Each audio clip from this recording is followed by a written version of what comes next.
안녕하십니까. 금융기관의 ESG 전략과 지원 정책에 대해서 말씀드릴 기업은행의 유인식 팀장입니다. 이렇게 화면으로나마 중소중견기업 임직원 여러분을 뵙게 된 점 매우 기쁘게 생각합니다. 아무쪼록 20분의 짧은 시간이지만 이 시간을 통해서 여러분들이 ESG 경영을 이해하는 데 있어 큰 도움이 되는 시간이 되기를 희망합니다. 그럼 지금부터 시작을 하도록 하겠습니다.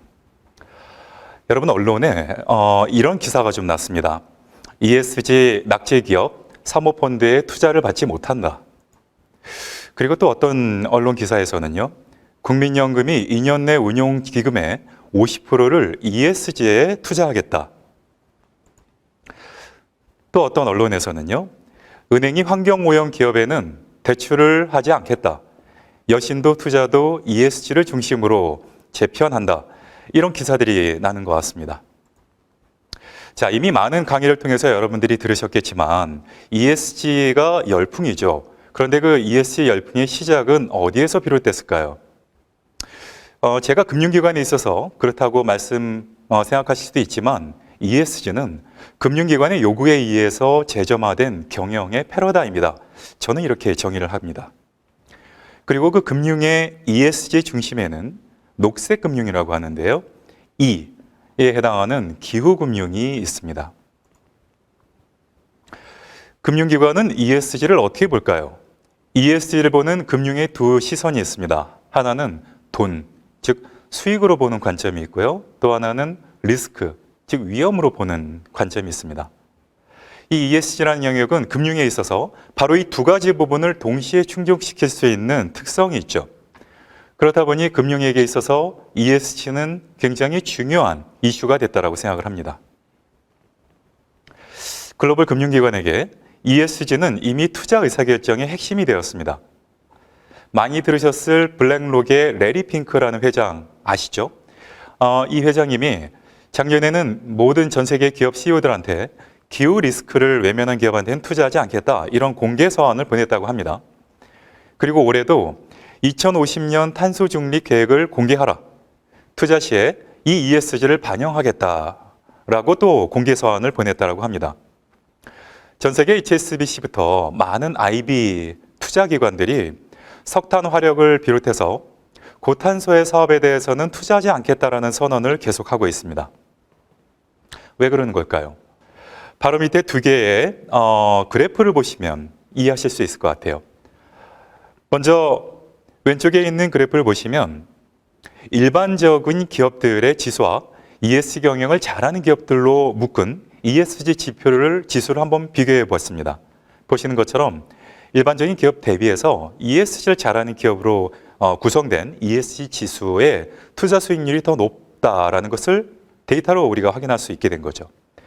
오른쪽을 보시면 작년에 코로나로 인해서 일반적인 기업 대비 ESG 지수의 주가 하락률이 더 낮았다고 합니다. 즉 수익률이나 부실률 측면에서 양쪽의 두 가지를 모두 충족하기 때문에 금융기관이 이렇게 움직이기 시작한 거겠죠. 그러다 보니까 금융기관의 ESG 투자 규모는 올해 들어서 폭발적인 성장세를 보이고 있습니다. 그것은 실제 데이터로도 많이 나타나고 있고요. 언론에서 많이 기사들이 그래서 나오는 것 같습니다. ESG의 투자가 5년 새에 60억 불에서 1000억 불로 이렇게 급격하게 성장을 했다. 글로벌 자금이 대이동을 하고 있다. 이런 기사들이 최근에 많이 나오고 있습니다. 이거는 글로벌 트렌드죠. 그러면 한국은 어떨까요? 한국의 금융 역시 ESG의 경영 내재화를 하기 시작을 했습니다. 올해 3월 달에 2050 탄소 중립 달성을 위한 기후금융 지지선언식이라는 것이 있었습니다. 우리나라의 100여 개의 금융기관들이 모두 모여서 기후금융을 지지를 하는 선언을 한 거죠. ESG 금융을 적극적으로 하겠다라는 금융기관의 선언입니다. 21년은 ESG, 기후금융, 녹색금융의 원년이라고 할 수 있습니다. 그 대표적인 모습이 바로 조직입니다. 전 금융기관, 우리나라의 대표적인 은행들에서 ESG의 전담 조직들이 만들어지고 있습니다. 불과 작년 초까지만 하더라도 국내에 있는 주요 금융기관의 ESG와 관련되어 있는 금융조직은 없었습니다.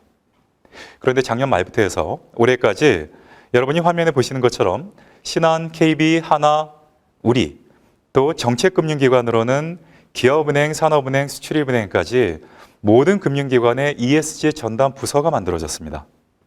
그리고 더 중요한 것은 이사회 내에 ESG위원회라는 특별위원회가 만들어졌다는 것입니다.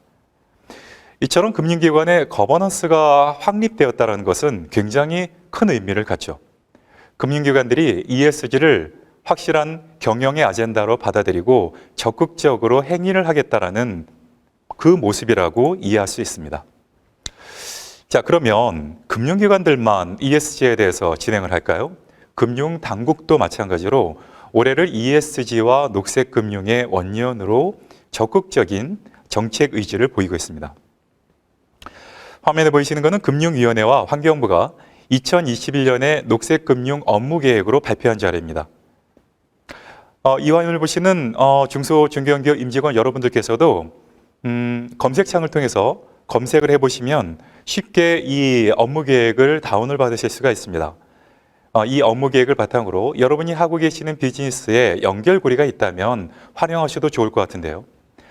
내용에 보시는 것처럼 상당히 많은 ESG, 특히 E에 집중되어 있는 금융의 계획들이 수립되어 있습니다.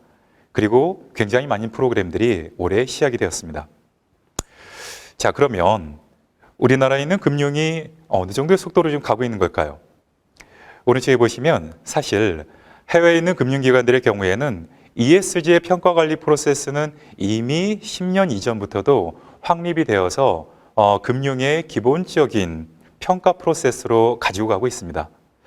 그렇게 놓고 본다면 한국의 금융은 글로벌 대비했을 때는 상대적으로 ESG 금융이 조금 늦었을 수도 있겠구나, 이렇게 생각하시는 게 맞을 것 같습니다. 자, 그러면 ESG 금융이 실제로 어떤 모습으로 나타날까요? 첫 번째 모습은 ESG의 평가입니다. 국내에 많은 ESG 평가하는 회사들이 있죠. 임직원 여러분들께도 아마 여러 ESG 평가 회사들이 연락이 가진 않았을까 생각이 됩니다. 이들은 여러분의 회사를 평가를 합니다. 그래서 그 ESG 평가 등급에 따라서 금리 우대를 받을 수도 있고 대출을 못 받을 수도 있습니다. 금융기관들은 이러한 ESG 평가 결과를 실제로 금융에 반영하게 되는 거죠. 이것이 바로 첫 번째의 ESG 평가라는 활용입니다.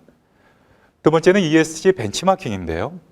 ESG 경영을 잘하고 있는 기업들로 하나의 지수를 만들어서 그 지수에 편입된 기업에 집중적으로 투자를 하는 겁니다. 그런데 아마도 여기에 해당되는 것은 대부분 대기업이 아니겠습니까? 우리 이 화면을 보시는 중소 중견기업 다수가 이 벤치마킹에 해당할까라는 것에 대해서는 조금 시간이 필요할 것 같습니다. 하지만 방향이 이렇다는 겁니다. 우리 중소 중견기업도 지수에 편입이 되고 집중적으로 투자를 받을 수 있는 대상이 된다는 거에 여러분이 그 의미를 가져가면 좋겠습니다. 세 번째는 투자 프로세스에 반영된다는 건데요. 현재 우리나라에서는 주로 이제 네거티브 스크리닝이라는 거에 이 방식이 쓰이게 됩니다. 다음 슬라이드에서 말씀을 드릴 텐데, 실제로 ESG를 잘하는 기업에 대해서는 적극적인 투자를 하고 ESG 경영을 잘하지 못하는 기업에 대해서는 투자에서 배제하겠다는 겁니다. 이것이 상당히 중요한 부분이죠. 마지막 네 번째는 영향력을 행사하고 참여한다는 겁니다. 여러분이 언론에서 스튜어드십 코드라는 것을 혹시 보셨는지 모르겠습니다. 국민연금이 대기업의 경영에 실제로 개입을 하고 관여를 한다고 하죠. 주로 이제 상장사에 해당이 됩니다. 그렇기 때문에 중소 중견기업에게는 조금 더 시간이 걸릴 걸로 생각은 됩니다만, 어쩌니 이 네 가지 유형이 ESG 관련해서 금융이 하는 방식이라고 생각하시면 될 것 같아요. 조금 더 들어가 볼까요?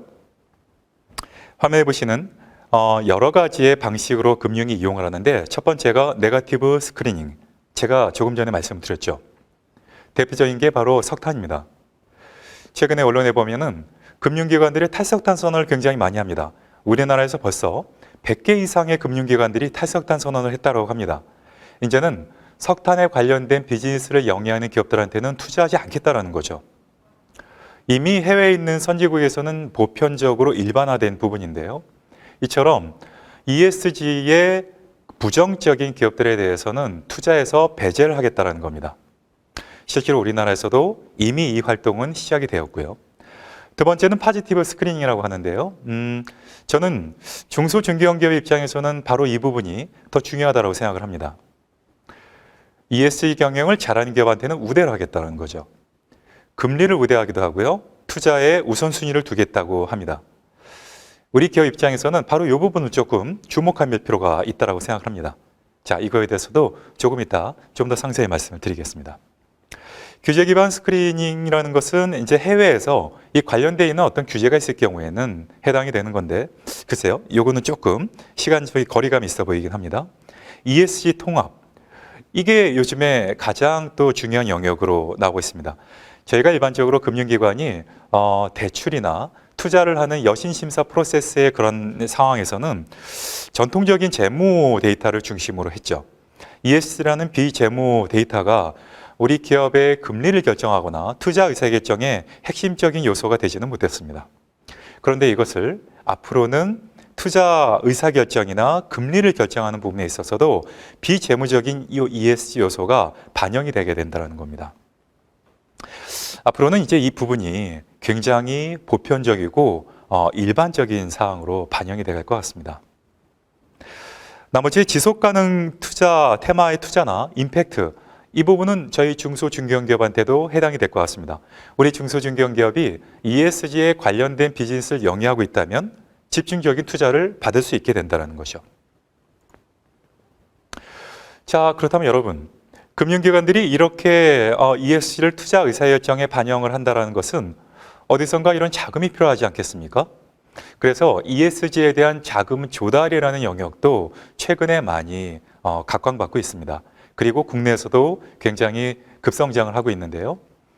한국거래소에 ESG 채권이라고 검색을 해보시면 홈페이지가 나옵니다. 이 화면에 보이시는 것이 한국거래소가 운영하고 있는 ESG의 채권 플랫폼인데요. 여기 보시면 우리나라에는 벌써 100여 개 이상의 기업들이 ESG 채권을 발행을 했고 상장 종목만 하더라도 1000여 건에 달한다고 합니다. 상장 잔액이 140조에 달하니까 굉장히 많은 자금이 이 ESG 시장으로 유입되고 있다, 이렇게 이해하실 수 있을 것 같아요. 작년 대비하고 놓고 보면 올해 급성장을 하고 있습니다. 그리고 내년에도 크게 성장할 거로 예상이 됩니다. ESG 채권으로 발행이 많다는 얘기는 이 조달되어 있는 자금이 ESG 쪽으로 투자가 다 일어난다는 거기 때문에 ESG 분야로의 자금이 굉장히 많이 형성이 되고 투자가 되겠구나, 이렇게 연결고리를 이해하시면 될 것 같아요. 자, 그러면 사례를 좀 들어보겠습니다. ESG 금융에 관련해서 금융기관들은 어떻게 지금 활동을 하고 있느냐. 첫 번째 사례가 신한자산운용의 사례를 한번 제가 가져와 봤습니다. 최근에 주주서한을 보냈다고 합니다. 작년 10월 달에 온실가스 배출량 등 기후변화에 어떻게 대응하고 계십니까? 라는 질의서를 발송했다고 합니다. 실제로 이런 질의서를 바탕으로 해서 국내 금융기관이 투자 의사결정을 할 때 참고하겠다는 거죠. 해외에 있는 블랙록 같은 큰 자산운용사만 하는 것이 아니라 우리나라에 있는 자산운용사들도 실제로 이 행위를 시작했다는 거에 큰 의미가 있습니다. 여러분이 화면에 보이시는 이 테이블은요, 우리나라에 있는 금융기관이 아니고 해외에 있는 금융기관들이죠. 근데 공통적인 걸 보시면 ESG에 주로 어디에 집중이 돼 있나요? 특히나 탄소 중립이라는 내용이 굉장히 많이 나오죠. 해외에 있는 금융기관들은 최근에 ESG 금융의 행위의 그 중심에 탄소 금융을 두고 탄소 중립이라는 행위를 위해서 활동들을 하는 것이 굉장히 많이 담겨 있습니다. 그러면 이제 해외에 있는 이 금융기관들은 어떠한 기준에 따라서 탄소 금융이라는, 탄소 중립이라는 금융 행위를 할까요? 바로 화면에 보이시는 PCAF, SBTI라는 국제 표준들이 있습니다. 이 국제 표준에서는 자, 금융기관 당신은 ESG, 그 중에서도 특히 탄소 중립에 관련해서 이렇게 행동을 하십시오라는 국제 가이드가 있는 거죠. 그래서 이 국제 가이드라인에 입각해서 활동을 합니다. 국내에서는요, 신한금융지수의 지속가능경영보고서의 내용을 한번 가져와 봤습니다. 화면에 보시면 국내에 있는 금융지수사도 마찬가지로 조금 전에 보셨던 PCAF, SBTI와 같은 국제 표준에 입각해서 탄소 중립에 관련한 금융 행위를 시작을 했습니다. 화면에 보이시는 그래프에서의 왼쪽을 보시면 이거는 금융기관이 나의 탄소 중립을 하겠다라는 선언이죠. 이건 사실 뭐 기업들도 일반적으로 하는 거라 특별한 특이사항은 없는 것 같아요. 그런데 우리가 주목해야 되는 것, 그 다음에 이 화면을 보시는 여러분이 주목해야 되는 것은 바로 오른쪽의 테이블입니다. 오른쪽의 그래프를 보시면 2050년까지 넷째로 탄소 중립을 달성하겠다라는 내용이 있죠. 자산 포트폴리오라는 거에 주목해 주십시오. 자산 포트폴리오라는 것은 무엇이냐면 금융기관이 투자하는 자산에 대해서도 중립을 하겠다는 겁니다. 어떤 얘기냐? 우리 금융기관들이 프로젝트 파이낸싱 또 기업에 대해서 투자를 하죠. 그 투자를 할 때 지금은 고탄소, 우리가 석탄 화력이 됐건 이런 여러 가지에도 투자를 하지만 앞으로는 석탄 화력을 비롯해서 고탄소에 대한 투자 비중을 점점점 줄여나가고 재생에너지와 같은 저탄소, 탈탄소에 대한 투자를 점점 비중을 높여서 2050년에는 탈탄소에 관련된 금융으로 모두 100%를 달성하겠다는 얘기입니다. 고탄소에 관련해서는 투자를 안 하겠다는 겁니다. 여기가 중요하죠. 또 대출도 마찬가지입니다. 이것이 우리 중소중견기업 여러분께는 더 중요할 것 같은데요. 여러분이 금융기관에서 대출을 받을 때 금융기관이 앞으로 요구한답니다. 자, 어떻게 탄소 중립을 할지 계획을 제출하십시오. 그리고 매년 대출 갱신을 할 때 실제로 탄소 중립에 관련한 어떠한 실천을 하셨습니까? 라는 결과를 받는다는 겁니다. 그리고 그걸 바탕으로 대출을 갱신하거나 대출을 중단할 수도 있다는 얘기입니다. 이것이 굉장히 중요하죠. 금융기관들이 우리 기업한테도 탄소 중립에 대해서 요구하기 시작하고 그걸 실제로 금융에 반영하기 시작한다는 것. 우리는 이거에 주목을 해야 됩니다. 그리고 우리 중소중견기업도 마찬가지로 바로 이 부분에 주목을 하고 탄소 중립을 위한 우리도 준비를 해야 된다고 생각을 합니다. 자, 그럼 마지막으로 금융기관들은 그러면 우리 중소중견기업들의 ESG, 그 다음에 탄소 중립, 기후 대응, 이걸 위해서 어떠한 금융과 비금융 프로그램을 하는지를 소개해드리고 마치도록 하겠습니다. 금융의 지원 프로그램은 ESG에 선언을 한 기업 대상으로는 저리자금이 대출이 되죠. 이거는 저희 기업은행뿐만이 아니라 국내에 있는 여러 금융기관들이 가지고 있는 상품이고 앞으로도 계속적으로 나올 상품입니다. 또 ESG를 실천하는 기업 대상으로는 저리자금이 지원이 되게 될 겁니다. 그런데 이 부분이 대기업과 좀 다릅니다. 대기업의 경우에는 ESG의 모든 영역을 다 잘해야 되죠. 하지만 중소중견기업의 경우는 ESG의 모든 영역을 다 잘하는 것이 아닙니다. 나에게 필요한, 그 다음에 나의 서플라이 체인 상에서 우리 대기업이 원하는, 내가 해야만 하는 ESG 활동을 선택을 하게 되는 겁니다. 그리고 그 선택된 활동을 잘하게 되면은 그거에 대해서 저리자금이 제공되는 것. 바로 이것이 대기업과 중소중견기업의 ESG를 가르는 가장 핵심입니다. 그리고 이런 방향으로 금융기관도 정부도 프로그램들이 앞으로 만들어질 거로 예상이 됩니다. 그리고 ESG 평가에 우수평가 등급을 받은 기업은 당연히 우대를 받겠죠. 이런 상품들도 앞으로 계속적으로 출시가 될 겁니다. 그리고 ESG 우수기업, 사업, 채권 이런 쪽으로는 투자 자금도 계속적으로 늘어날 거로 보입니다. 마지막으로 비금융 프로그램도 만들어지고 있는데요. 대표적으로 저희 기업은행에서 중기 ESG 경영 지원 프로그램을 올해부터 시작을 했습니다. 우리 중소중견기업에 대해서 ESG 진단을 저희가 무료로 제공을 해드리고요. 그 다음에 우리 회사가 부족한 ESG 부분에 대해서 맞춤형 컨설팅도 무상으로 제공을 하고 있습니다. 저희는 물론 국책은행이기 때문에 사회적인 책임 하에서 행동을 하지만 이 프로그램들은 정부 차원에서도 앞으로 늘어날 거로 예상이 됩니다.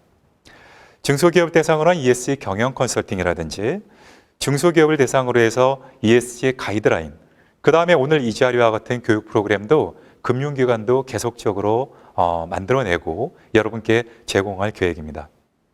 일자리 지원 프로그램도 마찬가지고요. 중소기업의 온실가스 감축과 탄소 배출권의 발굴을 지원하는 금융 프로그램도 앞으로 계속적으로 많이 만들어질 것으로 계획이 됩니다. 여러분, 중소중견기업에게도 이제 ESG는 선택이 아닌 필수죠. 물론 말씀드린 것처럼 모든 영역을 잘하실 필요는 없습니다. 우리한테 꼭 필요한 걸 해야 되죠. 그리고 그 꼭 필요한 거를 잘할 수 있도록 많은 금융기관들이 관련되어 있는 지원 프로그램을 출시해 나가고 있습니다. 참고하셔서 우리 기업의 ESG 경영에 있어서 큰 도움이 되시면 좋겠습니다. 이상으로 발표를 마치겠습니다. 경청해 주셔서 감사합니다.